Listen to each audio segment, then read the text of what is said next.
Պատերազմ առնելու, ես ինչ էի ասում, ասում եմ չի լինելու է խաղաղություն, ասում են ինչ գիտես,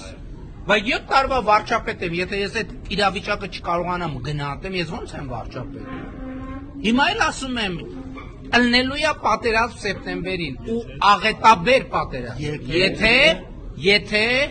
քաղաքացիական պայմանագիր կուսակցությունը սահմանադրական մեծամասնություն չեմ ասում ընտրություններում հաղթի, ոնց ուզում եք ինձ ասում եք 18 տվին գայր ասեի,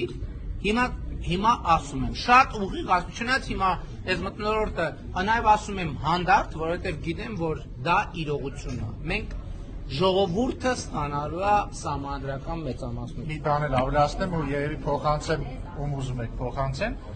բայց ինչի պատերազմ կլինի, որ եթե քաղաքացիական պայմանագիրը չստանա մեծամասնություն,